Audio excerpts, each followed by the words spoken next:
together, we can rule the galaxy far from the sun.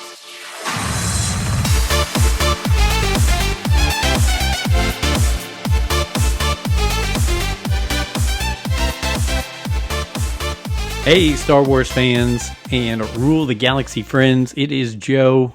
We're being joined by a special guest and hopefully another special guest here in a moment. But we're going to just do a little extra show here, maybe talking Star Wars, but probably talking some other topics for you.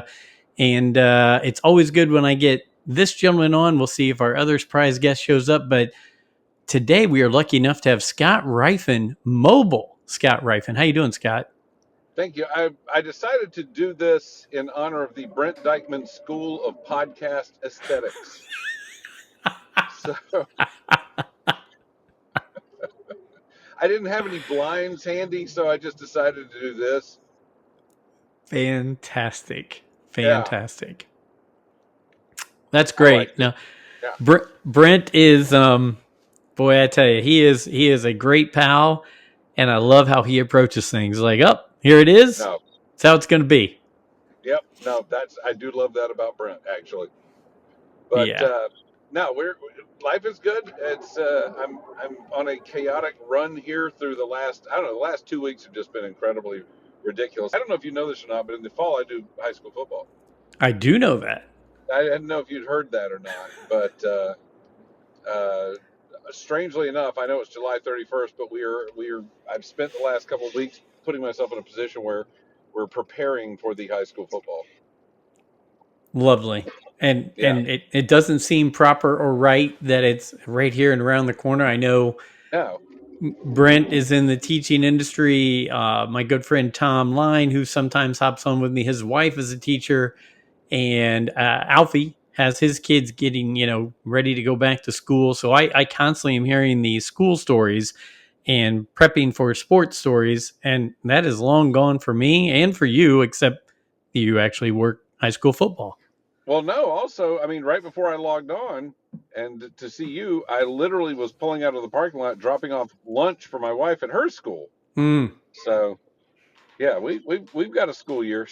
They started the school year for the teachers yesterday. Oh my gosh. Yeah. It's what happened to the summer, Scott? That's all I need to know. No, I couldn't tell you. This would be a good time to drop in. Are you ready for the summer? Are you ready for the good times? What a great movie. Oh, yeah. Awesome. Would that movie even be allowed to come out nowadays? It's funny because when I was a little kid when it came out, I was not allowed to watch it. It was PG, but I thought it was R. Correct. But now, there's a lot about that would not be allowed to come out today. But that movie is the one that said, "Hey, Bill Murray can be a movie star." That was Woody the Rabbit. Yep, that's right.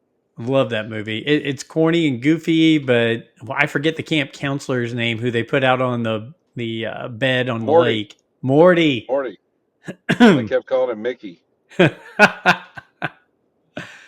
Oh, good old times with Bill Murray. Oh, golly, love it. And Ivan Reitman. You got to remember, that was like the first pairing up of Bill Murray and Ivan Reitman. Wow.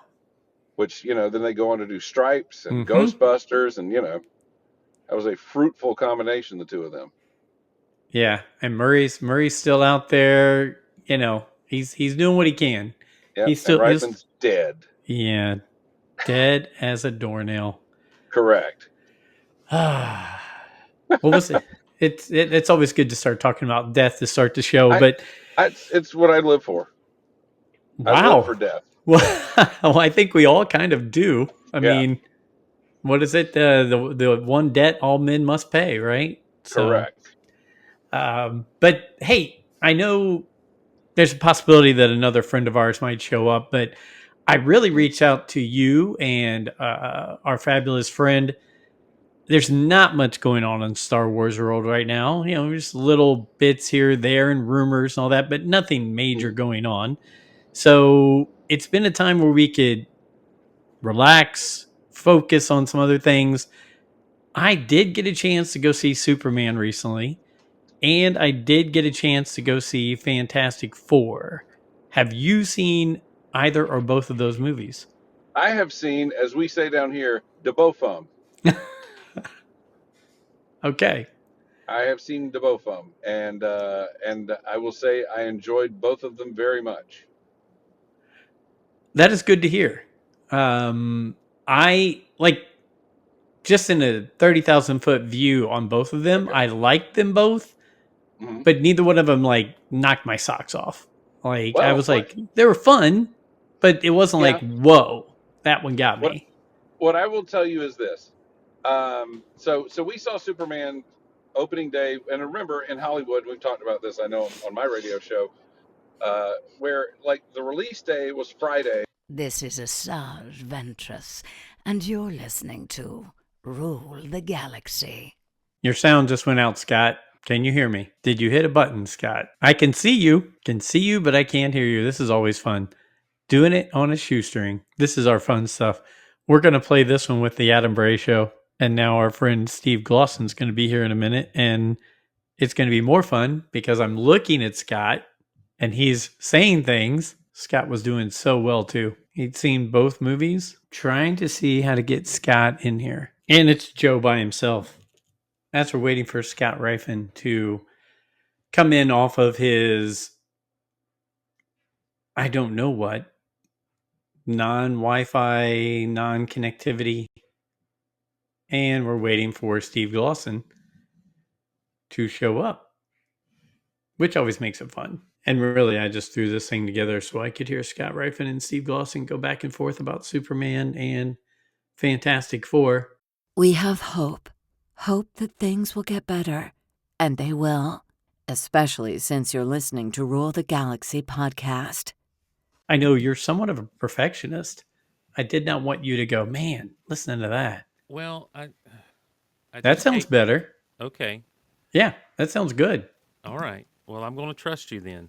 No, you sound great right now, even with your two readers on. And we just, it's funny because I have a hard out at 1-ish. I wanted to speak with you and Mr. Ryfun about Fantastic Four and Superman, and he and I started. He's mobile, and so he's mobile, and all of a sudden, after about 5 minutes of he and I talking, it just went bye-bye. And so I said, I'm just going to wait for Steve to show up. Well, I'm so sorry to be late. And, don't worry about it. That's the magic of editing. We can just chop this up. Nobody has to know a thing.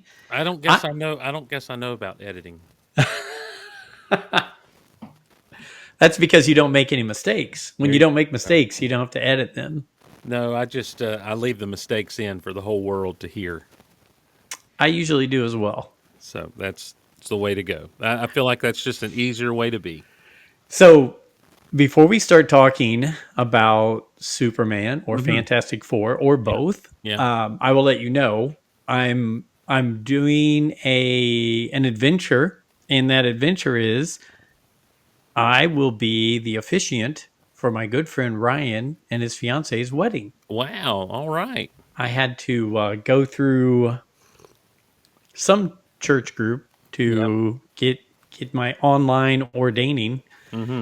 And so I now have that. I have a clergy pass. It goes right here. Got a clergy bumper sticker. Good night. I don't even have all that. And I've been working on writing the ceremony. So that's fun and exciting and nerve-wracking all at the same time. But I thought you'd get a kick out of it since I'm sure you've married people before. Oh, yeah. Yeah. Haley. I did marry Haley. That's true. I remember that. Ryfun. Hey. Yeah, Scott, I was just telling him that I went and got ordained online so I could marry my friend and his fiance. Not both of them, but get them married together. Oh, so it's not a throuple. No throuple. But I'm doing that here in September, so that's going to be fun. Can't wait, and just a little nervous, but I thought Steve would get a kick out of it. Yeah, man. It's only people's eternal souls you're playing games with, so I don't think it's a big deal. Well, not with marriage. Sure it is. Yeah, and look, I don't know if you're aware of this, Steve. Maybe you need to study religion a little, but the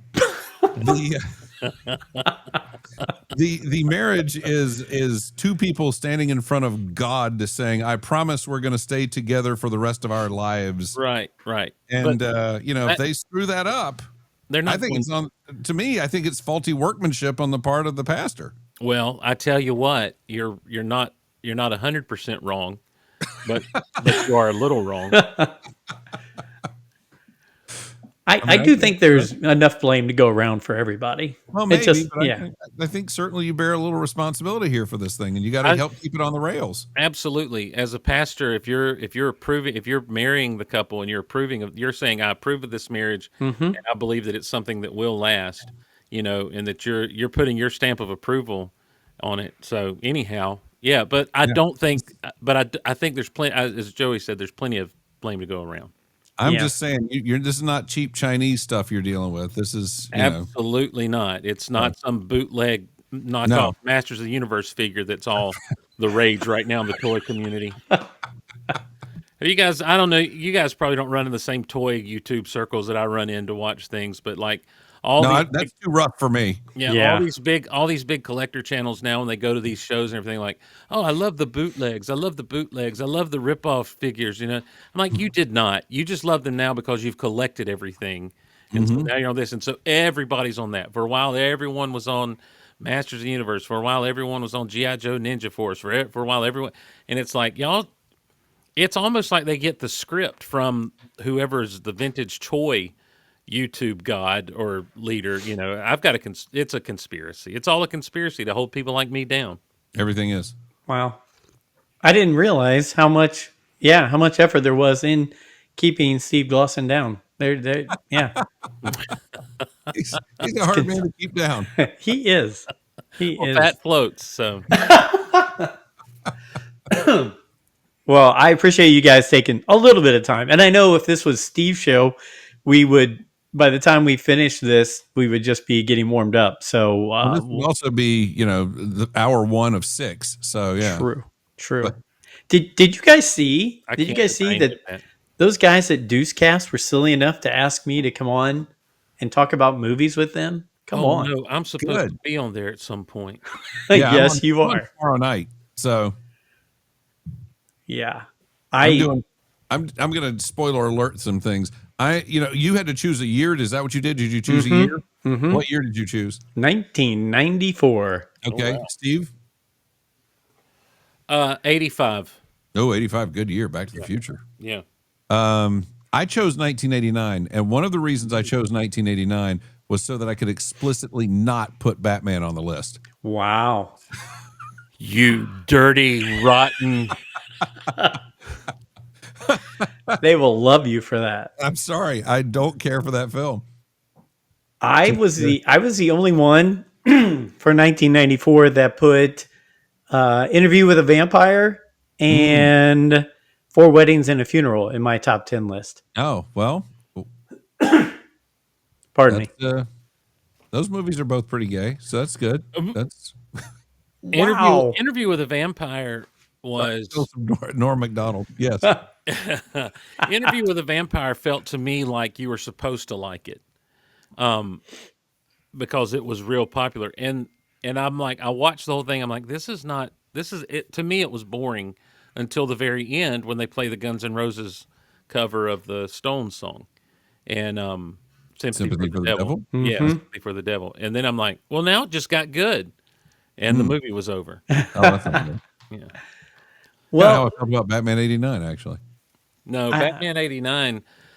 That just has such a special place in my heart. I don't know that it's held up through the years, but it didn't hold for me in 89. Well, that's because you're a snob, Scott. You don't. You love to steal joy. I'm scared to talk about Fantastic Four here because no. Let's talk about that because we got started with this. Is that all preserved, Joey Molinaro? We got the start preserved, and then a lot of you talking with no sound coming out of your mouth. Yeah, I know. Well, that's how I do. That's how I listen to Ryfun all the time. Yeah. So let me fill you in, Steve Glossonson. Joey Molinaro saw both films. Yes. I think he liked them, but did not love them. Gotcha. Would that be a fair assessment? Yes, I enjoyed them both. They were entertaining, but it's not like they were some of the other superhero movies that I've seen where I'm like, I got to watch this one again right away. And I will tell you, I saw Superman opening day. We started talking about this when I lost my voice here, and I enjoyed it. And what I liked about it was, in contrast to Man of Steel, there was a sense of joy and wonder and awe that there was not in Man of Steel, which was very dark and gloomy. And again, when you have Superman, to me, you've got a guy who's wearing red and blue, two of the brightest, most wonderful, vibrant colors ever, with a lot of yellow on there too. And he can fly and he can do all these amazing things. What there should be is a sense of joy. There should be this sense of wonder. Should be a sense of awe. And Superman had that for me. And so I liked it, and I liked it a lot. I didn't cross over into love, but I was almost there. 2 weeks later, we caught the 2 p.m. show of Fantastic Four on Thursday, which, as you know, in Hollywood, Friday used to be Friday, and then Friday became Thursday at 9, and then Thursday at 6, and then Thursday at 3. Now Thursday at 2 is Friday. Yeah, Thursday all day. Yeah, I could have gone at Thursday at 11.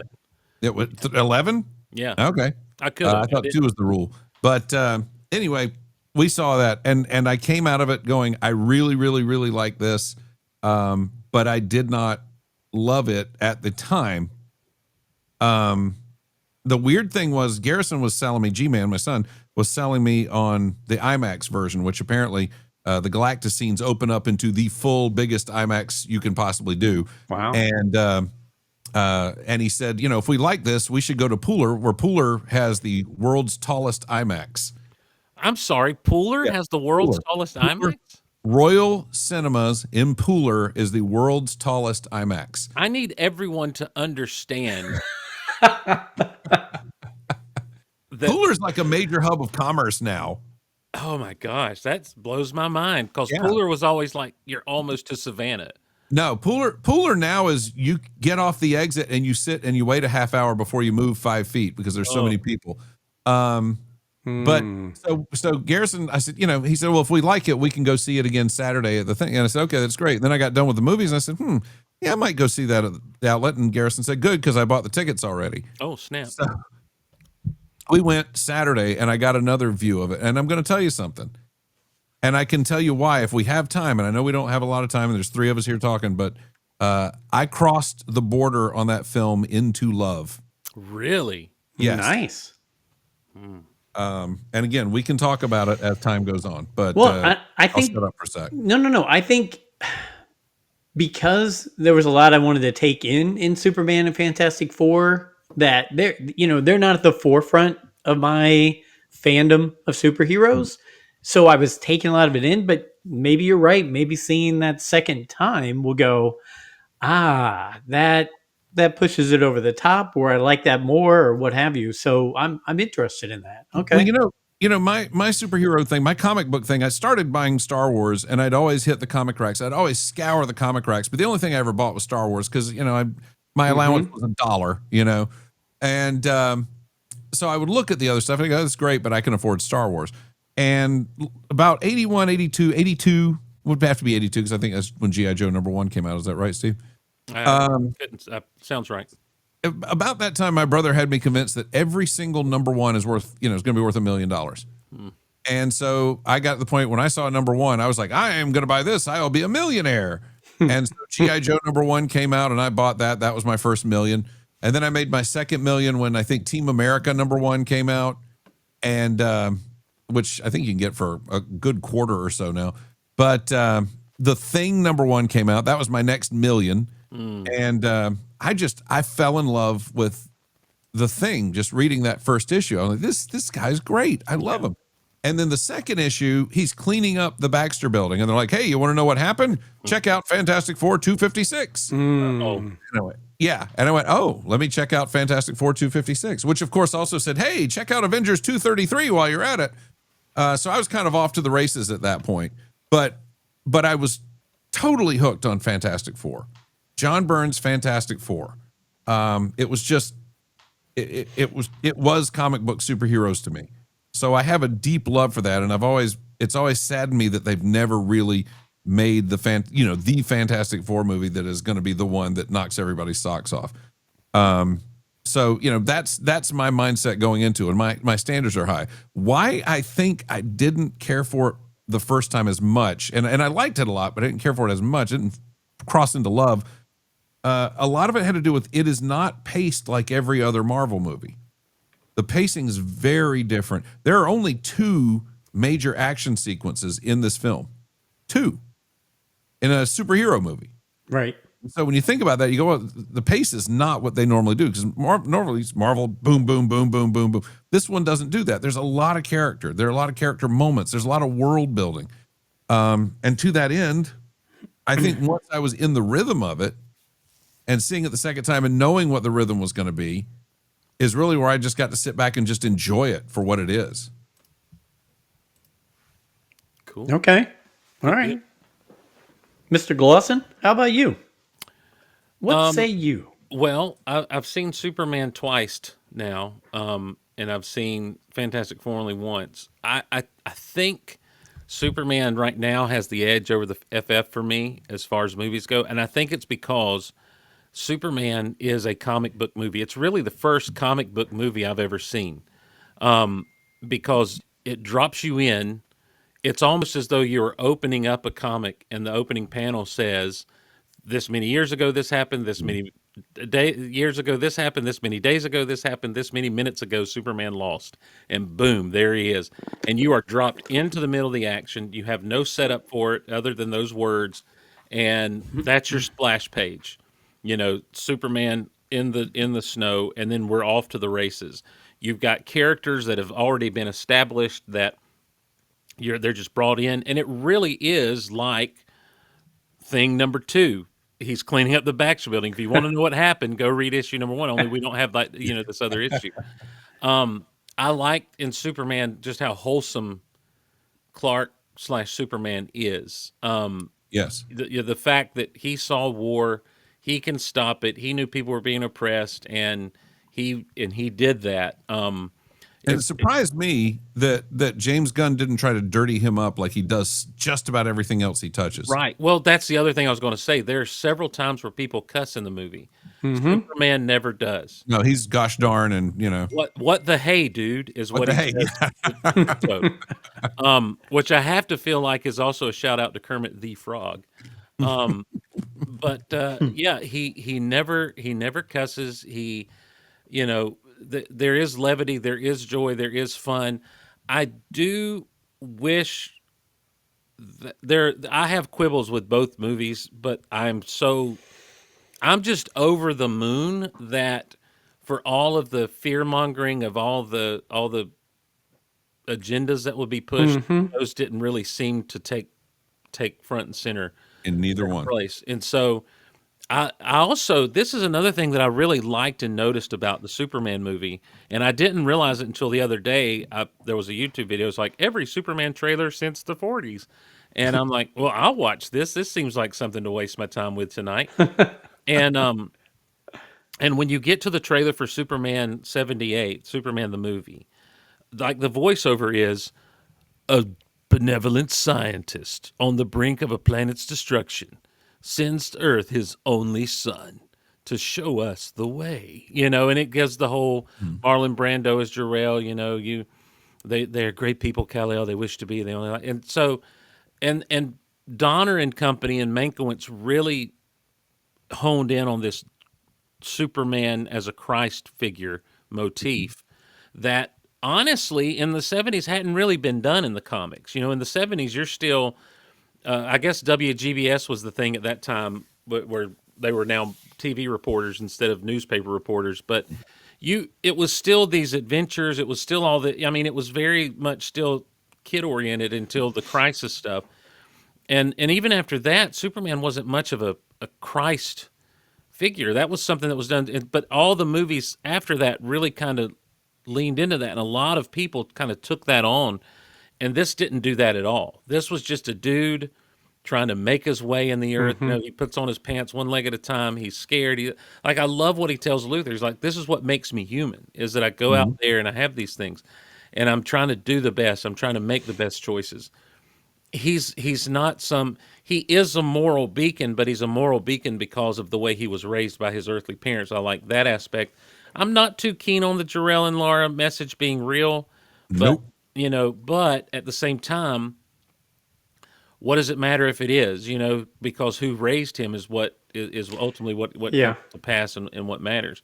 So I really had fun with it, though, and I enjoyed it. I love the humor and the fun, and there were things we didn't get that I think should be a staple in a Superman movie. There was no shirt rip. We never saw him change into Superman. No. But I love that. The one thing I do like about James Gunn, and he did it in Guardians, he did it in his Suicide Squad. He's not scared to go for the way out there kind of things. He went headlong into Groot and Rocket Raccoon. He brought in all the crazy stuff of the cosmicness of the Marvel universe. When he did Suicide Squad, he did Starro, for crying out loud. Starro doesn't belong on the big screen. A giant starfish, but he did it. And whether and that movie wasn't great, but he did that. And he swung. And that's the thing. And so with this movie, he swung for the fences. It was a very Silver Age Superman. It was it was a very Super Friends Superman. That. Yeah, and I think, including the Hall of Justice. Oh my gosh! What a great shot that was. Absolutely. I've been right there at that building. That's in Cincinnati. Yeah. And so I came away just really appreciating what I know James Gunn, because some of his proclivities are, and there were his little tricks that he does in movies. Watch the Mr. Terrific on the beach scene, and then watch the Arrow scene with Yondu in Guardians 2.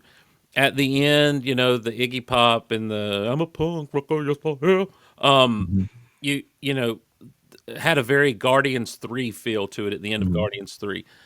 So there are the things that James Gunn does, but he didn't lean into the tricks that I was worried that he would lean into with this. And so I feel like he's kind of got it in a way, and we'll see how it goes moving forward to DC. Yeah. With Fantastic Four, I was hearing a lot more negativity going into it than even Superman. A lot of the Superman negativity came from these weird Snyderverse people. Yes. But the Fantastic Four negativity came from a lot of these MCU is woke and we hate it people, and they were any bit of news they could latch onto to try to say this movie's going to be good. I don't like that they use Shia LaBeouf as a Silver Surfer. You're never, because now if they ever bring Norrin Rad into it, well, you've just taken a role from a woman, and I mean that's what's going to happen. But you know what? Here was my take on that. When I first saw it, I went, okay, this is another one of those pointless gender swaps that makes people so mad. And then when I saw the movie, I feel like that gender swap makes the movie work better. It was. I did like it once I got into it. Yes, it puts you on a better plane to sympathize with her. It also helps you. It helps her bond with Johnny more because it's kind of she's now more in Johnny's wheelhouse where he wants to pursue her. I thought that the switch worked. We always talk about how you shouldn't just do race, gender, nationality, swapping them out for the sake of it. It shouldn't just be done. What's the word? Forced diversity, I think, is the word that people don't like to hear. But in this particular, we always say it should serve the story. Well, in this particular instance, it did serve the story. So I appreciated it and I liked it. And I'll push back on that. I feel like they made the story serve the well, swap. Sure, they wrote it. I mean, I feel like they made the story serve the swap. So instead of having Alicia Masters be your in with Norrin Rad, you have Johnny being the in with, but it gives Johnny something to do after a sense, he sits down and deciphers the language and everything. I like, and I like the fact that they're all smart and intelligent in their own right, that Johnny Storm, he's still a hothead and he's still kind of the comic relief, but he's not an idiot, Right. No, he's not an idiot, but I think he also feels a little bit of an inferiority complex because everybody else is so achieved, and it's like he's got to try to prove himself a lot. Reed is the leader and the spokesman of the team, but everyone has their own agency, if I can use that phrase and that term.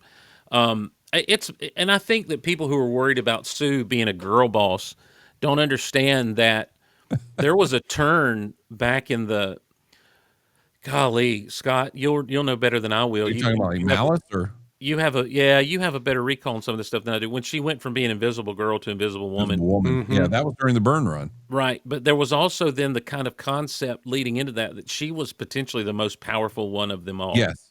And Because it's funny, yeah. But you know, I saw some pushback on Invisible Woman's too powerful, and I went, you know why she's this powerful? Because she's that powerful. yeah, and that's one of those things that's established. But the thing I stand by. I don't like his voice. You know, if nothing else, try to do a Jack Kirby impersonation. You know, if you're not going to go gruff and everything, just try to do it, because Jack Kirby is always he is the Thing in so many ways. Yeah, it's his alter ego, no doubt. But when it comes to the story, when it comes to everything that went down, like I think it was a stroke of not genius, but really smart stroke to put them on a separate Earth. I like 60s Art Deco stuff. I like the potential for what's going on, and to give us Galactus, to do Galactus justice, and I think they did do Galactus justice. Yes, they did. Was great, you know. And I didn't notice the pacing being a little slower, to be honest with you, because I was looking at everything, and the whole opening montage. You know, I mean, you're getting the Mole Man. You're getting a shout out to the Red Ghost, which I hate they had to cut John Malkovich. You know, but you know what? Is that? But you don't miss it later. No, you don't miss it. Save them for later. The nods to Puppet Master, Wizard, El Diablo, for crying out loud. Yes. You know, or Diablo, for crying out loud. You know, these are staple Fantastic Four villains that just to hear their names spoken is crazy. Yeah, and I like the characters. Here's the thing. I like the characterization of the whole team. I love that Ben is kind of the heart of the team. Like, you really get the sense that, well, when he realizes what's going on with Reed and Sue when they come to supper, you know, which we've seen that in the trailers and everything. Yeah. But then there's the quiet moment he has with Reed, and there's quiet moments he has with Sue, and he and Johnny are like brothers. And so, and then there's that moment where he's you know, he's the only one you really see, with the exception of Sue taking the baby out. He's the one you really see out among the people. Right. Yep. Absolutely. He makes a point. But then there's this amazing shot where he's watching himself on TV through the store window, and then the TV goes off, so that literally it's showing his old face, and then that face blinks out, and it's replaced by the reflection of his new face, and it's just it's really good. I mean, it was, and he looked good. You know, there was a little bit of the 1,000-yard stare, the uncanny valley, a couple of times here or there, but by and large, it looked really good. I like, you know, there's so much that I did like about the movie, and I did like it a whole lot and a whole lot more. And I want to go see it again because I'm excited to see it again. The end fight made a lot of sense. Though, you know, if you're not going to bring the Watcher in and do the ultimate nullifier mess, you know, they still go to Galactus's ship, just like Johnny had to back in the original Coming of Galactus story arc. And it's that much more intense. Like the whole, we got to get out of the black hole thing. It's like, it had the science fiction aspect that the Fantastic Four is supposed to have. Yes. And the origin of all of them kind of being astronauts, I know that's kind of been done a little bit, but, you know, if you go back to the original story, like, Reed and Ben are the only people that have any business being on that rocket that goes up. You know, Sue just tags along because I'm your girlfriend, and little brother's just going to be there. And so the fact that they all have jobs, and like I say, I know that's been done before. Like but it all just works so seamlessly and so well. And I love that they are loved. I love that, you know, you're in a world where people do love the Fantastic Four, and there are cartoons, and there was, as best they could do it, a Stan Lee and Jack Kirby cameo, yeah, which I thought was really well done and a really nice nod. There's so much to like about that movie that my little quibbles really just kind of fade into the background. Like, I don't care for Thing growing a beard. I think that was kind of a silly thing to throw in there. And it was a silly thing, but you know what? It reminded me of that Marvel fanfare story where Johnny makes him think he's growing a beard. Right. Yeah. You know, that April Fool's story. Yes, that's a good. I do know what you're talking about there. Yeah, which I love. I think Marvel Fanfare 15, I think, but I think it's great. And I also want to comment though on Michael Giacchino's score. Because as much as I love scores and I love film scores, I've been complaining for a while that there hasn't been a movie where the score, where I've walked out of the film still singing the score. And that happened with this one. Yeah. I was still singing it. And there's a thing, I pointed this out with Roe last night on Scarif Scuttlebutt. What I really like is they've got, he's got his chord progression, his little melody, and it resolves itself with the big choral, FantasticFour, right? Let's analyze this for a second. It is FantasticFour. It is one measure, 4 quarter notes, the same note. Yeah. They're all an equal part of this thing. They're all equally important. It takes all 4 of them to do this. No one is more important than the other. They're all the quarter note. They're all the same note. Yeah. It's you always hear that thing of, if Indiana Jones hadn't been in Raiders of the Lost Ark, it still would have turned out exactly the same, which it wouldn't have, because Indy and Marion wouldn't have walked off together. But also who knows, they would have found the ark because they're digging in the wrong place. They were digging in the, well, they would have gotten the original headpiece. Oh, that's true. They would have gotten the original headpiece. But they say that, but I think if you take any one of the Fantastic Four out of this movie, it doesn't end well for Earth. You need all 4 of them. Yeah. They all 4 played their role in this, and they're all 4 vitally important. And the score showed that. To me, it was embedded in the music. I love all these little things you guys are bringing up. That's great. And you're right. I did leave the theater, and that was in my head. Dun, dun, dun, dun. It stuck with me. So yeah, it was pretty good. And I was like, hey, Giacchino, cool. Guy does Star Wars stuff, did Marvel stuff. I like this guy. The Incredibles, the original Fantastic Four movie. Giacchino has had the opportunity in a lot of ways to be the next John Williams. I don't know if studios have held him back from being as creative as he could be, but like the times that he's really been able to cut loose and do themes, he does a good job with them. I mean, even Rogue One, like when I first heard Rogue One's music, I was like, oh, that sounds like Star Wars video game music. But then eventually, as you hear it, you hear how good he did at crafting a score that feels Star Wars without feeling cheap Star Wars. And it's leitmotif and how he's weaving everybody's themes in and amongst each other. He's making this tapestry of everybody's themes that is telling the story. And he does a lot of that in this. With a lot of that in this, though, he's kind of got one main progression that he just keeps working in different ways throughout the film, and it's really, to me, it's neat. Different instrumentations, different, his theme for the Fantastic Four was used much better than the John Williams Superman theme throughout Superman. I was not a fan of the way the score sounded in Superman. No, I wasn't either. It had kind of an artificial sound to it that I didn't care for. Yeah. Although I will tell you, I grinned a lot during Superman, but during the closing credits, I grinned even more because they were riffing on the titles from the original Superman. Absolutely, yeah. But yeah, I will tell you the honest to goodness truth. I liked both of them a lot, but I fell in love with the Fantastic Four movie the second time around. And you were mentioning what you said was the greatest superhero movie of all time. Was this Superman? Or comic book movie? Yeah, greatest comic. It was the first comic book movie I'd seen. I feel like because it did something that no other superhero movie really has ever done. It dropped you in like you've just picked up a comic. Yeah, right. Here's where I will differ with you.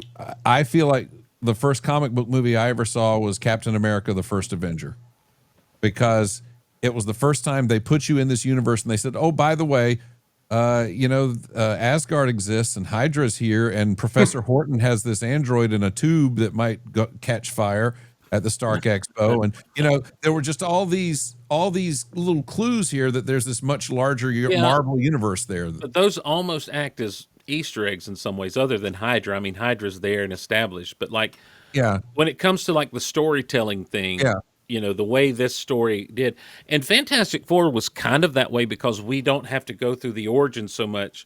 We get it through the TV presenter and everything, and they've been on these adventures and stuff. How about seeing the big monster from issue 1? The cover of issue 1 is reenacted right there in the first 5 minutes of that movie. They could have given us that, and I would have walked out. I'd been like, I paid $16 for that. That's fine.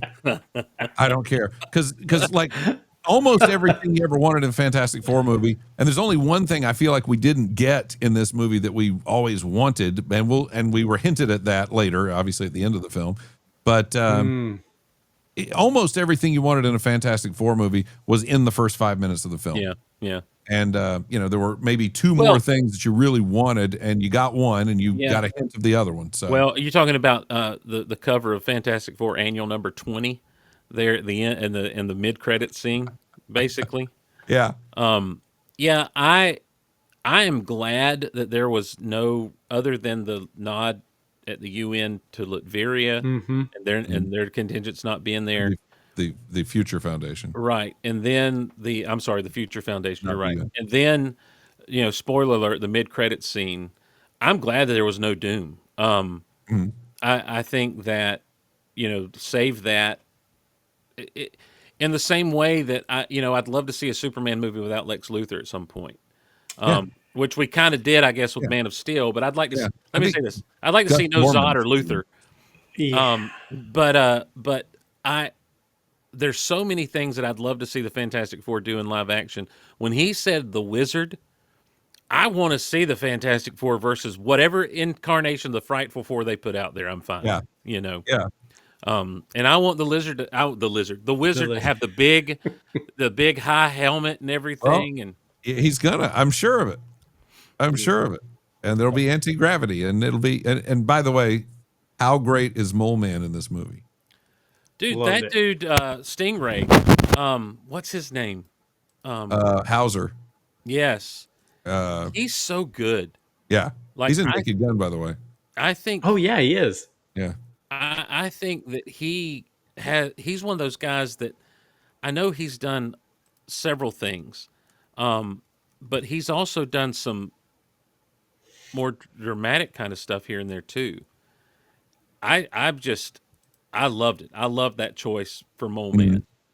And I love that they didn't do a lot of makeup on him to make him super ugly. Like he's just a fat guy. He's just a big nerd. Yeah.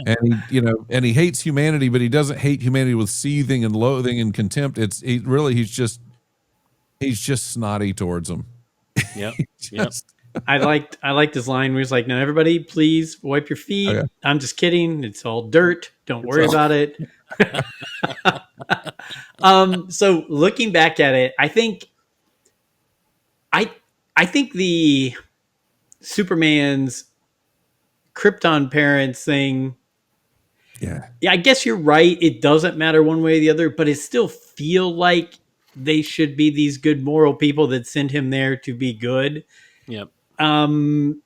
It feels like a betrayal of what we've understood those people to be for many years now. And I'll say it's probably a tribute to how good the rest of the movie is that most of us are willing to go, okay, fine. Yeah, I mean, it didn't destroy the movie for me, but throughout it, I sat once they brought that forward and said, "Oh, here's what they really finished," and said, I was like, "Well, I don't know if I like that." I'll also say this: James Gunn has said that the message is real, that it's not. Yeah. But wouldn't you say that even if you had the idea to, in your heart to make it that's not the thing? Like, obviously, you're not going to spoil that for the future. I'm with him. I would say, even if I change my mind later on. Yeah. Yeah, and I told Garrison the same thing. I said, nothing has happened on screen that says they can't undo that. Right. And I hope one day they decide to undo that, because I think it's disturbing to me for the legacy of the Jor-El character. So the other thing that got me, being a Midwest guy, I've always believed that, Steve, you were right when you said really it's his parents on Earth that kind of really made him who he was, right? They could have chosen to raise him a different way, but they raised him in the way, their morals, their background. And I feel like that's fine. It seemed like a very moral, solid couple and everything. I just felt like they went a little too far with the, hey, it's on the box, He starts them off as real bumpkins. Yes. And that didn't sit well with me. But what I did notice is as the scene went on, that just started to kind of fall away. So at first it was kind of obnoxious and annoying, but then after a while you realize maybe this is how the rest of the world sees these guys, because they do. You know, Well, they Yes. do. Yeah, And you're right. being a Southerner, right. you know, Well, and you're a Midwesterner. what you've got is you've got the hardened, hardworking mother, farm wife who I cleaned your boots for you, Clark. You better come see this. And she's picking on her husband for being an old mush, and he's worked hard, and he's been and so the whole thing is this son came into their life, and it's one of the most important things to him, and so he just everything about his son. The fact that they're sitting there on the speakerphone together, Oh gosh. talking like that's real life. Yeah. Oh, that's my in-laws right now. Absolutely. And so I didn't have a problem. I got a buddy that he has a problem with it being with them being as country bumpkin as they are, but at the same time, like, But if you just get the sense that these people were at church every Sunday and they drug Clark with them, and yeah. But if you watch the scene and Clark's talking to his dad, Clark's talking to Jonathan. By the end of that scene, Jonathan's accent's mostly gone, and Jonathan's bumpkinism and his aphorisms are kind of just not there anymore. And I feel like that's by design. I feel like that's, okay, here's the veneer, but once you pierce that, you get these really wonderful people who've raised a great person who may be the greatest person on earth. yeah. I also Crypto, God love him. That was a fun part of it. I am a dog guy. I have 3 dogs. I love my dogs. So seeing Crypto as part of the movie, and I think someone said the amount of dog adoptions has gone through the roof in some places since Superman has come out. Yeah. But it was a fun ad to me, right? Like here's his story. Here's what's going on. Let's throw a little fun and excitement and adventure and silliness with him. Hey, get off, when he's biting at, nipping at his heels and all that kind of stuff. I thought that was a lot of fun, and I enjoyed that character. Did you guys like this Lex Luthor more than other Lex Luthors? Because I felt like they didn't go deep into enough why he was the way he was. I mean, we all know who Lex Luthor is, of the history of Superman comics and movies and everything else, but I just felt like there was something missing as to what made him so angry about this one guy, and maybe I just missed it. Did they didn't go far into what made him who he was. I know I had that problem with Odd Job when I watched the James Bond movies, but they just never really told us why a hat, why a bowl. I mean, really? Who throws a shoe? I mean, really? Honestly, when Clark tells him, this is just envy, and he says, "Don't you think I know that?" Yeah. You've got a guy who has Nathan Thurm. Right. He's got such a high opinion of himself that here comes this guy, this alien that everybody loves, and he's envious because they should be giving him that type of lauding and adulation. Yeah. I love the fact that he is at once the John Byrne businessman, legit Luther Core guy, and the mustache twirling greatest criminal mind of our time, mad scientist, that might have, he may have in the swamps a secret base, where he meets with other supervillains. It looks like Darth Vader's head. Yeah, it looks like Darth Vader's head. He may very well have the Hall of Doom, that he has created a pocket universe, and that he has this little country in his pocket, and that at the end of the day, once again, it's a land grab. Yes. Just like in Superman and Superman Returns, it's a land grab for him, that he's going to have Lextopia or whatever it is. And notice he had a helper named Otis in this movie. He sure did. Otis was the guy. And the dude with the mustache and the big glasses, he's actually right out of the comics as well. I liked it. I don't need 10 years of Smallville for Lex's motivation. You know what I mean? Mm-hmm. But I like the fact that I have that if I want it. Yeah. And at the same time, I like the fact that I've got this guy. I liked him better than Jesse Eisenberg, and I liked this portrayal of Lex very. You know why? Because he's bad guy. He is a bad guy, and there's no question about it. And after so many years of, well, we want to sympathize with bad guys, we got a villain we don't have to sympathize with. Yeah. That we can be glad that he You have gets to taken down. understand this. Yeah. Right. I'm really happy about that. James Gunn, there's a lot of those people on that, and here's my Smallville love coming out. There's a lot of those guys that were in that film on the set who were Smallville fans, and they've said so in different interviews and stuff. And in fact, the guy Nicholas Hoult, who plays Lex Luthor, East. he told Michael Rosenbaum, "You were my Lex Luthor." You know, I grew up watching Smallville, so I think that's super cool. And James Gunn has even said he loves Smallville, and the reason it's Luthor Corps and not Lex Corps is twofold. One, he doesn't like Lex Corps. He thinks that'd be silly that Lex would name it that much after, go after his first name. Yeah. But two, Luthor Corps opens the door for Lionel to be a character in the future, and so his dad to step in. Especially now that Luthor's out of the way, who's going to run Luthor Corps? You don't just dissolve that because Lex is in jail.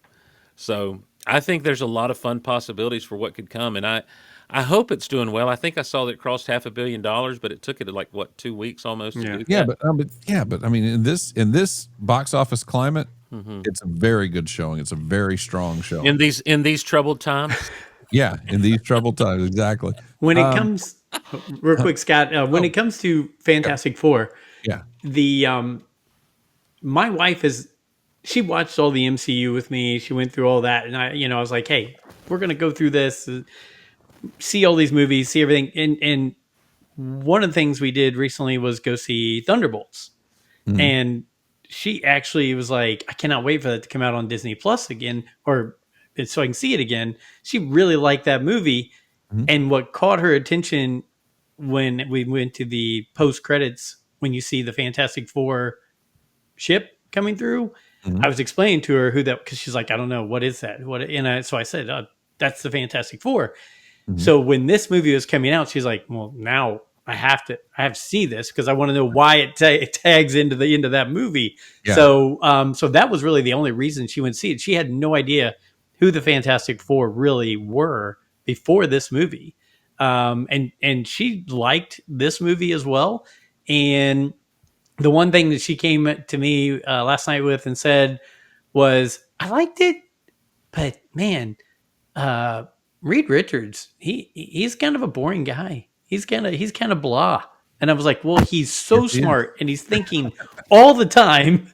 I was like, it just takes away from his personality because he's overthinking everything. Yeah, so. And he's always overthinking, and he's always trying to balance doing right by his family and doing right by the entire rest of the world, and that drives you to distraction, I would have to think. I love the fact that he was so concerned about Franklin's health. Yeah. Yes. He obsessed over it. Can we spend half a second talking about how very, very much in favor of the concept of life both films were? Yes, I saw you mention that on Twitter. Yes. Let's do that, and then I'll have to wrap up in a few, but go ahead. I mean, Superman, he's going around of his way to save every, squirrel, save everything. Nothing is going to die on his watch. And unlike Man of Steel, again, they make sure to get everybody out of the buildings before they start smashing them up. And they try not to smash the buildings up at that rate as well. There's a war going on. Superman doesn't want a war going on because people will die if there is a war. Fantastic Four, you've literally got a mother who is pregnant who will not give up her unborn baby at the cost of the world. She will instead find a way to have her child and save the world at the same time.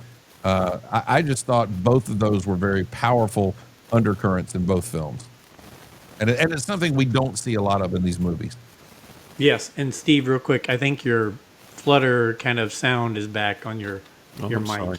I don't know what to do about that. No, that's okay. I just didn't know if you clicked something, but it's another story for another time. But Scott, I really like that. I saw you post that, and I was like, yeah, I want to hear, because you're right. it was a very much life is important, right? So much of our society today is throwaway life. Life is meaningless, and to see that, you're right, in 2 movies back to back like that, very important. Yeah, I liked it a lot. And I thought this was a great 2-week run of superhero films. You're good, Steve. You add to that point by Mr. Oh, Ryfun. I can't. I mean, when Scott says something profound, you can't add anything. I don't want to gild that lily. Oh, gosh. So there's no sense in that. Listen, as a pastor, you realize when someone says something, you don't have to get up and preach another sermon behind them. You can just let what they said stand. A lot of times, just amen and walk out. That's right. So it's like Costanza, leave on a high note. Well, I truly appreciate you two taking just this snippet of time. I knew with all of our crazy lives and everything, if I didn't pencil out like a little bit of time to talk about these 2 movies, it would be a month from now and we'd all forget, and then we would go on talking about something else. So I really wanted to get your thoughts and opinions on it, because again, I think you might be right. You guys hit on it. I've seen them both once, but I think I was trying to take too much in at one time. Really liked them both, but I didn't love them. So maybe if I say, okay, I know what's going on, now I can just really pay attention and enjoy the story. They might be right up there with some of the Marvel movies that I could watch over and over again right now. So I'm hoping that's the case. And Steve, I know Fantastic Four, it's kind of like one of your babies, right? Scott and I are similar in that way, that we both love that book, particularly the John Byrne run back in the day. And there's so much of the Fantastic Four that I know other people don't like that I do like. And but I just they were kind of my stepping stone into comics. FF 296, which was one of the 25th anniversary episodes with the border, and it's just the Thing standing there looking at camera, in his top hat, trench coat, and sunglasses, and it retells the origin. It reunites the Fantastic Four who'd been apart for a while, and I was hooked from that point on, and got to go back and read the other stuff. And man, every time I was in a comic shop, I was picking up back issues of the Fantastic Four to fill in the gaps in the stories. And while I like Tim Story's 2 movies that he did in the early 2000s, all right. I like this. I like Rise of the Silver Surfer better, and I like the first one for sure.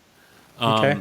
But this I think went a long way to, I think, put these characters out in the public in a way that I don't know they're going to become as iconic as Iron Man, but I think they're on the way to being fully established. That was a question I was going to ask both of you before we go. Was one, do you see this Superman as something that they can build on for DC? And then 2, with the rumor of them being a key cog of the next big MCU movies, do you feel like the Fantastic Four can be somebody who can shoulder that load? So I'll let you guys both answer those. It's me or Steve. Which one do you want? You want to go, Steve, or you want me to go? Let's go you, Ryfun. We'll start with you. We'll finish with Steve, and then we'll break away. Okay, I think Superman had 2 missions. Superman had the first mission was, let's make an entertaining movie, and the second mission was, let's convince people that we're building a universe here. And I think Superman, I think it succeeded in both of those in a big way. There is a universe there, and it's something I think a lot of people will be interested in exploring. With Fantastic Four, yeah, I mean, and look, Pedro Pascal has a lot of people on the internet who don't like him. The reality is the guy has acting chops for days and miles, and he crushed it in this movie, I thought. I love them as people, and I think that was important. I recently read for the first time, really, a couple of months ago, read comics creators on the Fantastic Four, and it's literally a series of interviews with some of the people who created over time, starting with Stan Lee and moving forward. Of all the interviews in there, only one person answered the question wrong when he was asked. Everybody was asked, ultimately, what is Fantastic Four about? Only one guy in that whole book, and it's a guy, by the way, who I consider to be the worst writer the Fantastic Four have ever had, so it makes sense. Only one guy did not answer family. Wow. It's about family, and they gave us a family, a real family. So I think this Fantastic Four will live on. Okay, Steve. Amen. I'm out. I think the Superman situation, it really comes down to, are they going to be able to continue what they've started in the way that they want to continue it? They seem to have a plan, more so than what even Snyder and company did with Man of Steel and moving forward. Even though he had a plan, I don't know that it was a good one. I think the studio was trying to rush the Justice League in. Okay. With Fantastic Four, I really think it depends on what comes next. You know, the big stuff with the big Doomsday and Secret Wars stuff could really mess up what's happening with this, and it could end up being something really special, or something like, oh, they had it and they just, misfired when it was all said and done. So I've lost a lot of the trust I once had in the MCU, Okay. and so I'm still kind of cautiously standing by, saying, please don't ruin it, please make it better. So we'll see. You got it. Guys, I know you're both busy. Can't thank you enough. I need to get you back on Rule the Galaxy, each one with the whole crew. So thanks for taking this time today. And thanks for your kind of reviews of Fantastic Four and Superman. I'm excited about both of them. I'm going to go watch both of them again. So hope you guys have a great rest of your day. For everybody who's been listening, thank you. Check us out, Rule the Galaxy all over the place. Email me at ruletheGalaxySW@gmail.com with any bad comments about Steve or Scott. That's what I want to hear this week. Oh, I'll do it right away. I got a few. All right. Until next time. Scott, may the force, you do me, I'll do you. Oh, I was going to do me and you. So I'll read them. I'll read them on the air. Until next time, may the force be with you. And also with you.